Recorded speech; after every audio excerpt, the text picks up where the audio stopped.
میں ہن ختم نبوت تے گل کرن لگا. جیڑا بندہ اگر مگر تحقیقی تھے بات نہیں چلتی. خاتم کا معنی بھی بیان کرنا ہے. سورج چڑھا ہوا ہو نصف النہار 22 جون کا سورج چڑھا ہوا ہو اور کوئی بندہ کہے جی سورج نہیں چڑھا ہوا, بجھی ہوئی موم بتی لائے, وہ بھی بجھی ہوئی موم بتی 22 جون کے سورج دوپہر کے وقت 12 بجے کے سورج کے سامنے وہ بجھی ہوئی موم بتی لائے اور وہ کانا دجال قیدیانی مرزائی. میں اور گل کرنے لگا ختم نبوت تے اپنی ذمہ داری تے. میرا نام خادم حسین رضوی ہے. میں اور ختم نبوت تے گل کرنے لگا اپنی ذمہ داری تے. میرے بارے کہیں جی بڑی سخت باتیں کرتا ہے. میں کہا جلیا جدوں حضور دی عزت تے گل ہوئے تے سخت گل ہی ہو سکتی. ویسے بڑے مسکین ہیں میں. ہاں جی میں پڑھے ہی کوئی نہیں نرم بات دا.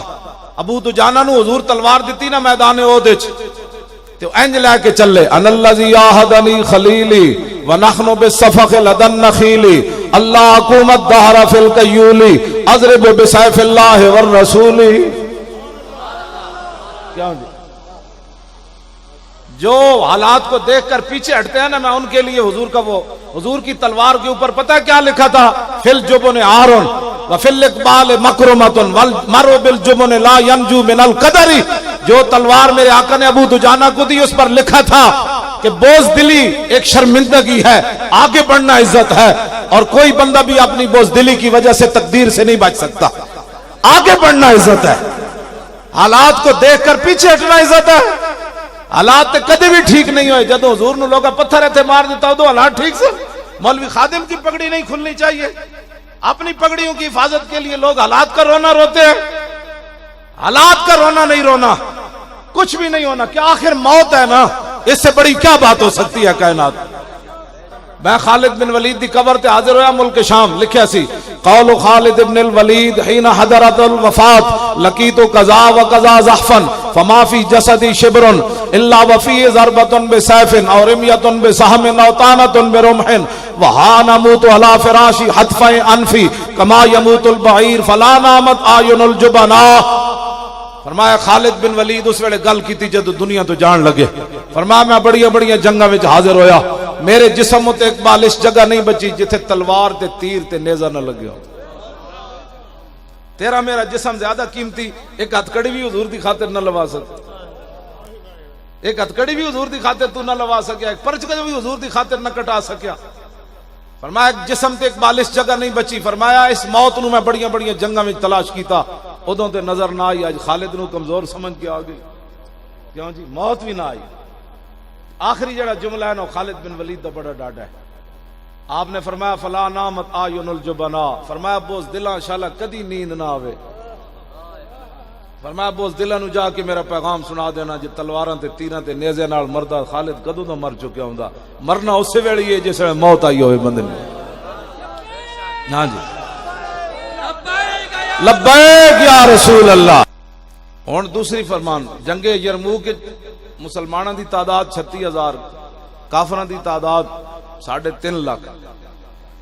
تے صحابہ دی پگڑیاں پھٹیاں ہوئیاں, کپڑے بھی بوسیدہ, تے جنگاں کر کر کے تے جسم مبارک بھی کوئی زیادہ اس طرح طاقت والے نہیں. تے مہان انہاں دا وڈا بدماش آیا سپہ سالار, انہیں آ کے خالد بن ولید دے سامنے کھڑا ہو کے کہا صحابہ سارے کھڑے, جرنیل کھڑے, زمین آسمان ہو جو منظر نہیں ویکھے ہونا. خالد بن ولید بھی کھڑے, حضرت مسنہ بھی کھڑے, حضرت شرحبیل بھی کھڑے, ابو عبیدہ بن جراح بھی کھڑے, معاذ بن جبل بھی کھڑے, اے وڈے وڈے شیر صحابہ کھڑے. اے نہیں سی کسی نے کہا جناب اسی فلانی جنگ جے لڑی لہذا ہن گھر بیٹھ جاندے. نابینا صحابی بھی کھڑے, عبداللہ ابن ام مکتوم, تے بڈھے صحابی بھی کھڑے 86 سال, عمر بن مادی کرب بھی کھڑے, تے ہاتھ کٹے ہوئے عمر بن طفیل دوسی بھی کھڑے, تے بدری بھی 100 صحابہ کھڑے, بدری بھی 100 صحابہ ہوتے کھڑے. اے بھی کوئی گل کرنے والی یار. اج بندہ جیڑا بندہ چاہتا ہے جی حالات نہیں ٹھیک, جدوں حالات ٹھیک نہ ہون تے نابینا صحابی بھی چلے گئے. اے جڑے تساں کرائی نا کانفرنس دنیا کتنی آ گئی, تے مدینے دیاں عورتاں نے حضرت صحابہ نو ایک خط لکھا ہے اتنا سارا, مختصر ہو بھی ذرا سنو.